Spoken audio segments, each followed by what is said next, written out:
Doctor Jameel, हम आपसे पूछना चाह रहे हैं कि अभी हमने अपने नाजरीन को बताया कि किस तरीके से डिफरेंट बिजनेसमैन और स्टेक होल्डर्स अब यूएस इलेक्शन का हिस्सा बन गए हैं because of the donations that they have given to either party, democrats या रिपब्लिकन्स।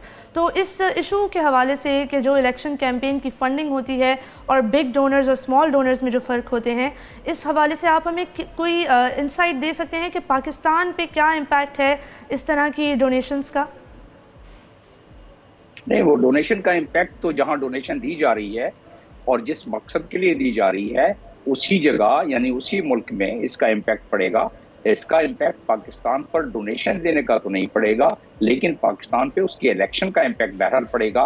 इलेक्शन के रिजल्ट का इम्पैक्ट पूरी दुनिया पर पड़ेगा, लिहाजा पाकिस्तान पर भी पड़ेगा, क्योंकि अमेरिका एक सुपर पावर है, अभी भी है और जारी है। हालांकि उसको चैलेंज किया जा रहा है चाइना रशिया की तरफ से, लेकिन अभी तक सुपर पावर है। लिहाजा उसे उसकी अहमियत, अफादियत पूरी दुनिया में होती है इलेक्शन की और इलेक्शन के रिजल्ट की। Doctor Jameel, sorry to interrupt you, I would like to circle back to your first answer जो आपने दिया कि जाहिर सी बात है फंडिंग के बारे में आप कह रहे थे कि इसका पाकिस्तान के ऊपर कोई इम्पैक्ट नहीं। हमने अपने नाजरीन के साथ शेयर किया है कि किस तरह से अमेरिका में डिफरेंट लॉबीज़ एग्जिस्ट करती हैं और जो लॉबी जिस तरह फंडिंग प्रोवाइड कर रही होती है वो एक्सपेक्ट कर रही होती है कि इक़्तिदार में आने के बाद वो पॉलिटिशियन उनका साथ देंगे। तो इस ज़ुमरे में आप हमें कुछ आगाही दे सकते हैं कि किस किस्म की लॉबीज़ इंटरेस्टेड हैं वाशिंगटन में रिपब्लिकन और डेमोक्रेट्स को फंड करने के लिए और उनके इंटरेस्ट पाकिस्तान से किस हद तक अलाइन होते हैं? जी हाँ, ये अब दूसरा एंगल आ गया आपके इस गुफ्तगू में, और ये एंगल आ गया, पहले बात हो रही थी सिर्फ फंडिंग की, अब बात आ रही है लॉबिंग की। अमेरिका में इसका बहुत ज़्यादा रुझान है।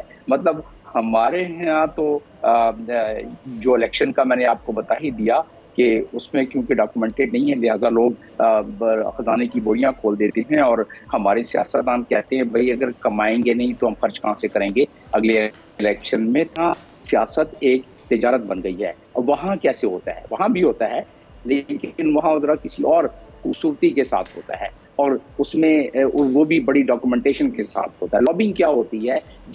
जैसे कि वहाँ हथियार बनाने वाली कंपनियां हैं, वो मिलकर इतने ज़्यादा पैसे इकट्ठे कर लेती हैं कि हर कैंपेन में वो शायान शान उसका कैंपेन की जाती है। जलसे जुलूस के खर्चे भी उसी पैसों से होती हैं। और सबसे बड़ी बात है सोशल मीडिया कवरेज, क्योंकि वहाँ भी पैसे देने पड़ते हैं मीडिया कवरेज के लिए। चलिए डॉक्टर जमील, जैसे आपने बात की मीडिया कवरेज के हवाले से, तो हमें ऑलरेडी पता है कि जैसे इलॉन मस्क ने काफ़ी ज़्यादा बड़ी डोनेशन दी है डोनाल्ड ट्रंप को, तो इसी किस्म की आप कोई और एग्जांपल्स हमारे साथ शेयर कर सकते हैं या हमें आगाह कर सकते हैं कि इस तरह की डोनेशंस का क्या इम्पैक्ट होता है अमेरिका में पॉलिसी डिसीजंस के ऊपर?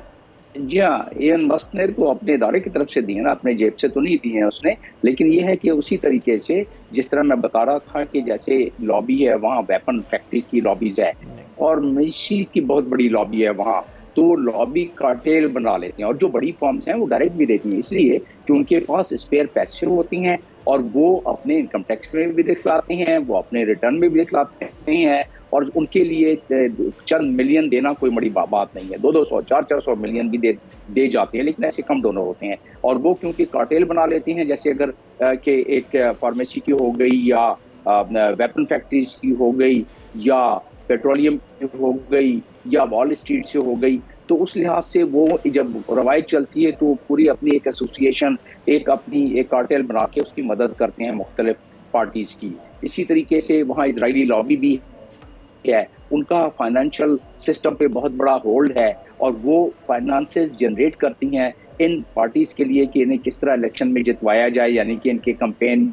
में, इनके मीडिया प्रोजेक्शन में, इनके खर्चे उठाने में, इनके वहाँ जो इलेक्शन होती हैं जहाँ जहाँ जलसे होती हैं वहाँ अरेंज करना और पजीराई करना। Thank you so much for being on the show this morning doctor साहब। सब्सक्राइब करें और बेल दबाएं ताकि कोई खबर रह न जाए।